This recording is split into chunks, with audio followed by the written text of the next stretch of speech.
I just finished my review of the Kef R2c, and in that review, I mentioned that people have already begun to ask me what I think about turning the R2c, which is the center channel, vertically, and using that as an LCR in lieu of using Kef's R3 bookshelf speaker.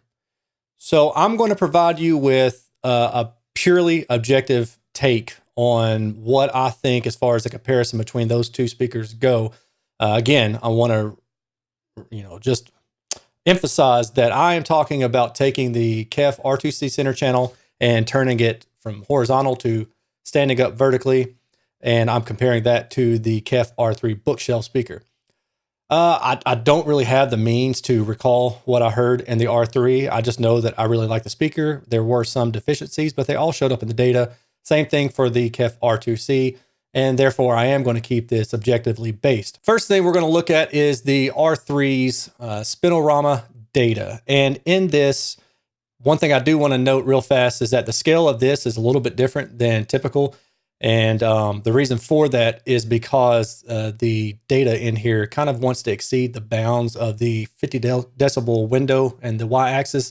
So keep that in mind as I'm kind of going back and forth between this particular set of data. But with that said, what you can see is a very, man, this Kef R3 looks really fantastic. The only thing that stood out to me in what I heard and what shows up in the data is there is a little bit of a high frequency bump going on here, and it's about maybe 1 to 2 dB, and it's just enough to maybe cause itself to stand out in a room. If you're listening, your typical seated position from a few meters away or more, what you might hear is a little bit more detail or sparkle or air, or conversely, you may call that bright or fatiguing. It really just kind of depends on the listener and what their preference is. But the good thing about this particular speaker and the R2C is that they both have that characteristic, and both of them can be EQ'd pretty readily to get rid of that. So as far as that comparison goes, it's a wash. The real thing that stands out, at least in my opinion, is just the frequency response on the low end and how low the two speakers are able to reach, where the R3 is able to extend, down into the 50 hertz region if you wanted it to. Personally, I probably wouldn't cross it any lower than 80 hertz. The R2C, as you can see, is rolled off a lot sooner. The R3 has a ported enclosure. The R2C is sealed. The R3 is a single 6.5 inch mid woofer for the bass, and the R2C is dual 5.25 inch mid woofers for the bass. You would think that with the dual 5.25 inch mid woofers that you could probably get louder. However, when you have a smaller mid woofer, usually you're going to have a higher F3 point or a higher FS. So that means that the F3 point of the speaker is going to be a little bit higher, if you're comparing apples to apples, and that kind of takes place here. The other thing that stands out about the R2C is this dip right here on axis and off axis as well, but you can EQ that up. When I was listening to the R2C, the real problem that I had with it was around this 8 to 9 kilohertz area, and that stood out as sibilance, and it was really quite annoying. But luckily, again, EQ took care of that. So what you're really left with is the low frequency ability of either speaker, and so the R3 gets that win for sure. If you want to go and look at the horizontal dispersion pattern, that's something else that I find interesting. And let's see here. So in general, the directivity is pretty well controlled. Now, it doesn't say at the same angle. So what I'm saying is that at 90 degrees, well, I'm sorry, let me back out. What I mean by that is if we're focusing on the red area where the majority of the SPL is, what we can see is at about, 500 hertz or so, you're pretty wide. And then as you get to higher frequency, so by the time you're at 800 hertz, you're at 70 degrees. And then at, about 1.3 kilohertz, you're at 60 degrees.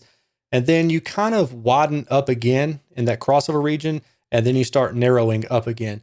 So while the control directivity is actually pretty good, it's not that wide, and it doesn't follow the same angle. Now let's see what the R2C does. This graph isn't apples to apples because remember, I'm taking the R2C's orientation and I'm flipping it. So now I'm looking at the vertical positioning of the R2C.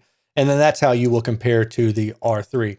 If you were to take this response graph and kind of flip it over, what will we have? We're kind of trending throughout 40 degrees plus or minus, and you do have some areas where it pops out of that.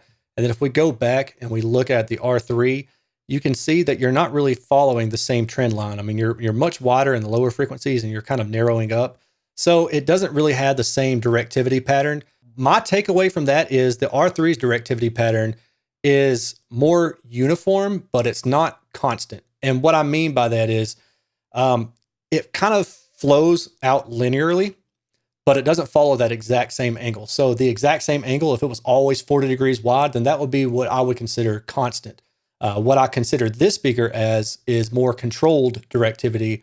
Whereas if you go and look at the R2C, it's not quite as well controlled. You have some areas that kind of pop out of those bounds, and it doesn't really follow a good linear progression there. The other thing that's worth noting is the step response of the R3, and look how much more clean this is versus this.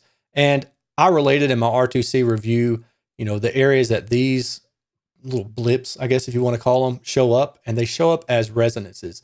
The R3 speaker is a more clean speaker as far as resonance control. It's less problematic in that regard. Now I want to compare the harmonic distortion of the two different speakers. First up, we have the Kef R3, and it looks really good at 96 dB at 1 meter. You're well below 1% THD until you get below 100 hertz. Really, really clean speaker here. Around 50 hertz, 70 hertz or so is when you start to pick up into the 3% THD region, and then you just increase drastically below that frequency. Now let's switch over to the R2C, and we can see that you're not quite far as down in the distortion values, but you're still really low. The thing that stands out, again, is the bass response. So the bass just picks up. Thing is, though, it's more linear in progression. Now, remember, this is a sealed enclosure, whereas this is a ported enclosure. When the port comes into play, the distortion dips, and then it increases significantly above that. And you don't have that same trend with this speaker, because you don't have a port, so you don't have a dip and then a significant increase. It just trails off more, I guess, linearly, for a lack of a better word. So honestly, I would say that the comparison between these two audibly is probably a wash.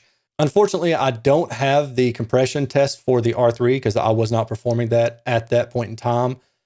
But if you just kind of take these on the surface, the R3 is going to have a crossover. I think I stated around 80 hertz.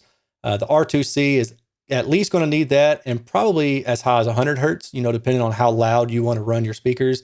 So in terms of low frequency response, the R3 is going to get a little bit lower. I don't know that I consider that a huge win. I think the R3 really shines in its response linearity. And I do think that the R3 is a better speaker. And if you're asking me which one would I personally choose for an LCR setup, and I had the choice, then I would take 3 of the R3s instead of using 3 of the R2Cs. And what you've seen is kind of an example of why I would do that. Now, the only thing that might be the difference maker there is if you don't have a lot of room from the wall to where you want to put the speaker.